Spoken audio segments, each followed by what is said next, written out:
to be doing some laser therapy on this wound that we have on our osprey. This osprey came in a couple of weeks ago with a broken bone in the wing. It was the ulna. And we went ahead and we placed a pin internally to stabilize that, and then had to keep the wing bandaged for a couple of weeks to help stabilize it while it healed. And what laser therapy does for us is it helps stimulate the immune system.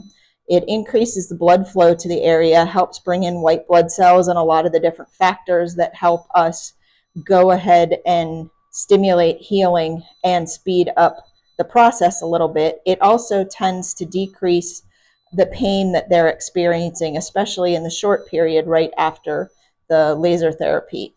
A lot of these birds will come in and have a lot of muscle loss just because they're sedentary. They're not flying around. Their injury prevents them from flying. Flight is a very dynamic process and requires a lot of energy and a lot of muscle mass. And so whenever they are injured and come into the hospital, they're not using those muscles. And in order to be able to get them conditioned and back out for release, we have to help them maintain the muscles and then also rebuild that muscle strength so that they're able to be released once they're feeling better. So when we're talking about why we do physical therapy and why we're using the laser to help these birds heal more quickly, it's important for everybody to understand how demanding flight is. These birds go up in the air and fly for sometimes hours at a time, and it takes a lot of energy. We have to make these guys as healthy as we can because they have to go back out and work for a living, and that work involves avoiding predators, not becoming someone else's lunch, being able to care for the next generation that they're hopefully raising, as well as successfully hunting and feeding themselves, and migration. Some of these species are only here in the winter, and they will go ahead and migrate hundreds, if not thousands of miles to where they're going to raise their family in the summer. And that's something that's very demanding, and we have to make sure they're in the best shape possible to be able to return.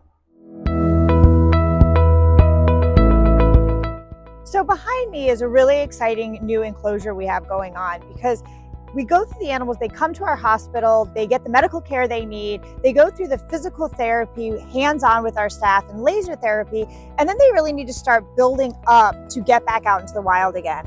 So this new flight complex we have is actually 120 feet long, 50 feet wide, and 18 feet tall. It houses multiple different size enclosures inside of it, everything from small little screech owls and burrowing owls, all the way up to our bald eagle species. It's the best way that we can mimic what's going to happen in the wild world that they are soon going to be re-exposed to.